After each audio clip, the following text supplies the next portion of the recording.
Assalamualaikum warahmatullahi wabarakatuh. Halo Sobat Literasi, selamat berjumpa kembali dengan saya, Blantik Literasi, berliterasi setiap hari.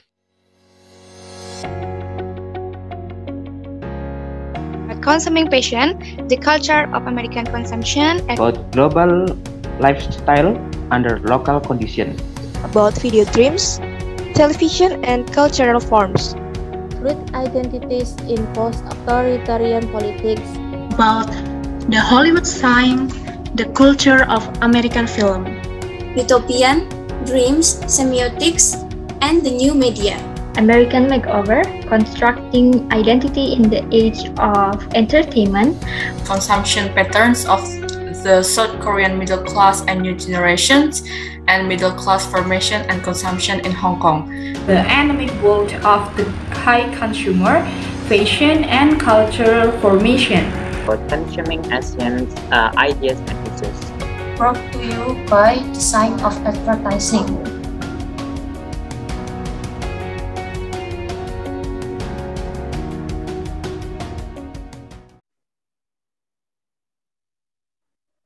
Assalamualaikum warahmatullahi wabarakatuh. Today we are going to present about our topic for popular culture class, and the topic is about American Makeover, constructing identity in the age of entertainment by our group. My name is Novianti and my friend Kita semua Shanda. And next.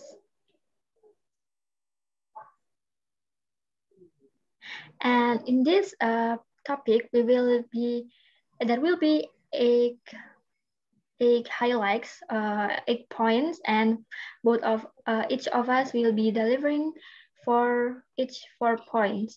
And the first four points are about who are you, gender codes, Avatar, and Neverland. The first one is Avatar.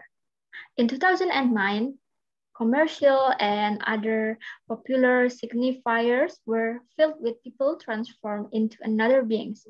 In this case, like the movie Avatar, that became the most profitable film in history, showed that people are eager to try on new identities. For example, even as ever-increasing numbers of Americans are abandoning the mainland religious denomination of their parents, especially mainline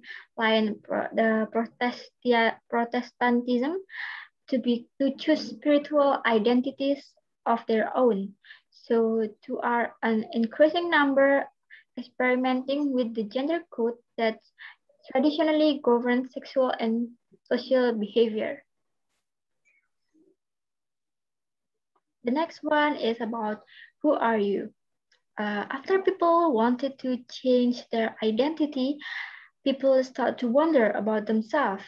For example, like in the movie by J.R.R. Tolkien's The Lord of the Rings, when the Hobbit Frodo Baggins moved to a sense of wonder by the story told by Tom Bombadil, asks Tom just who he is.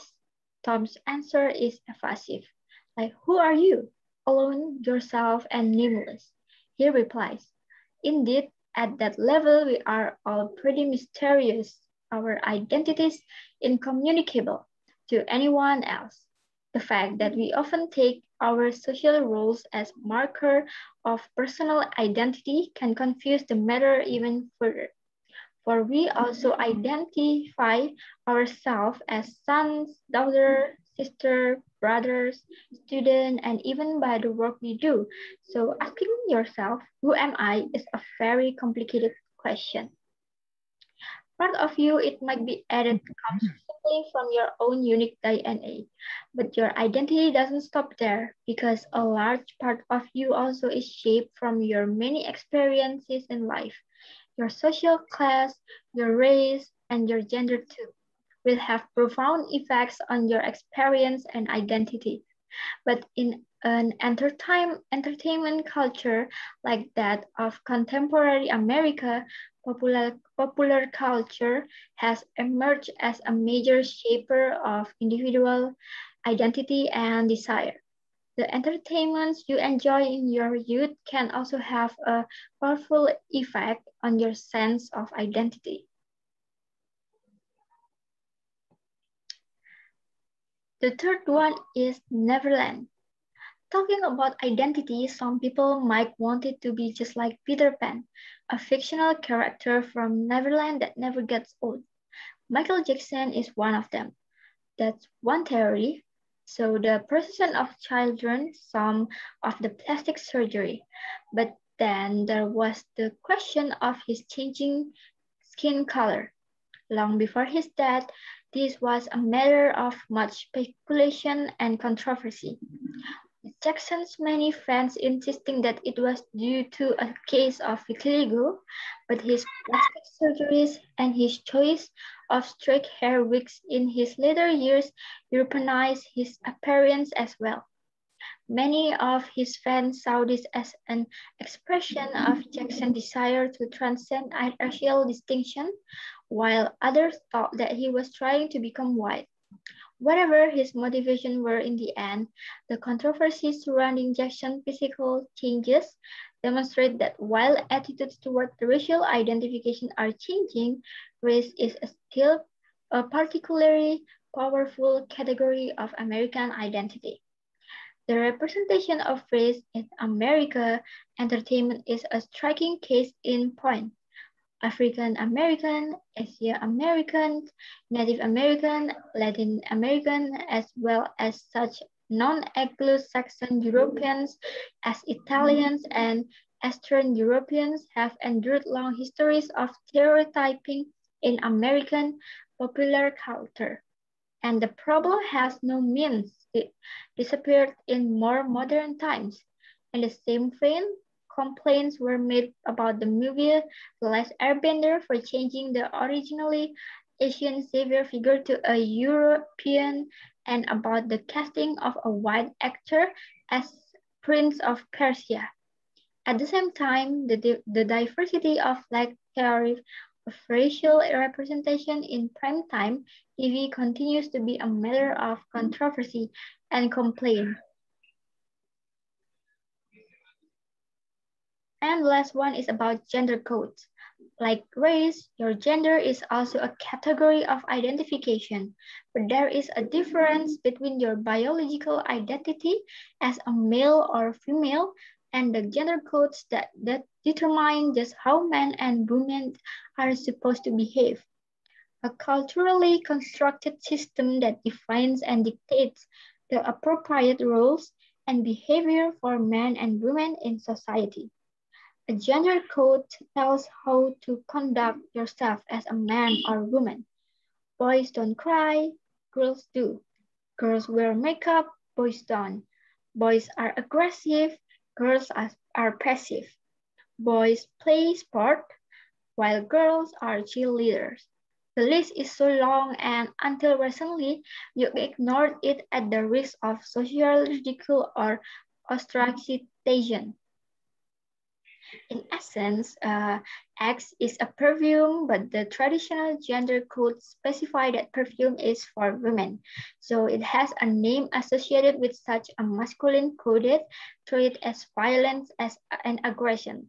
X, it means a tool to cope, to chop wood and so on, in order to make the product appear manly.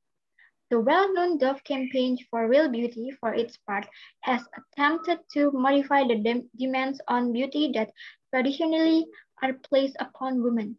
But while the campaign does feature more ordinary-looking models than do other beauty products ads, it does not abandon the focus on beauty that the traditional code assigns to women.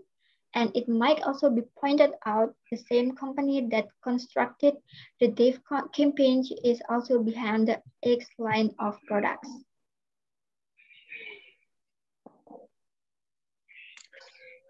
The next slide.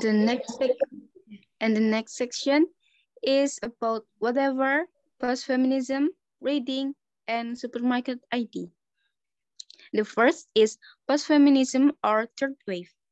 The tendency of American popular culture today to tell American girls and women that their primary identities lie in their ability to be sexually attractive to men through endless image of eroticized female bodies present a particular challenge to cultural theory. But it might not be that simple because it is also the case that traditional gender codes insist that female sexuality must be tightly controlled by male masters. Thus, third wave feminists regard themselves as representing an evolution within the feminist movement itself, not a movement away from it, arguing that being proud of her body and using it to get what she wants is part of a woman empowerment and a valid identity choice. And the second is whatever. Be whatever you want to be or not be. You can choose what you want to pretend to be someone or something else is a special attraction of the internet, which due to the peculiar circumstances of its technology enables people to socialize with others in elaborate identity shifting disguises. Like an ongoing costume party or carnival, the internet offers a profound intervention in the history of human interaction, allowing its users to put on and remove identities like the clothing they choose to wear every morning. Just read the comments that follow YouTube videos or Yahoo News stories, or really just about anything on the net, such as resentment bears a close relation to that fundamental American mythology of individualism that can be found at work so often in American culture.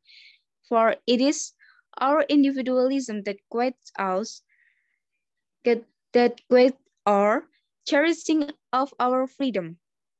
And the third is supermarket ID. As individualistic as we think our identities to be, there is another social mythology at work as well in the shaping of who we are. The ideology of consumer capitalism. From the cradle, you have been shaped as a customer by a non-stop barrage of our advertising, and often when you think you are expressing your most idiosyncratic individuality, you find that you are doing so through that the purchase of something. So the one American tradition, a mythology that goes back to the roots of this nation, clings desperately to a sense of individualism within a mass society. And the last is the readings. This chapter looked at the construction of identity in America, beginning with Michael Amy's surveys of how race works as an identifier in popular American culture. Many experts have expressed their view on gender, race, and other factors that are changing America. In the last, Andrew Sullivan concludes the chapter with an essay on how American attitudes are evolving from a tendency to identify homosexuality and as an activity to a legal redefinition by which homosexuals are seen by individuals within a minority group identifiable along the lines of gender or race. So that's all our explanation. Thank you for your attention.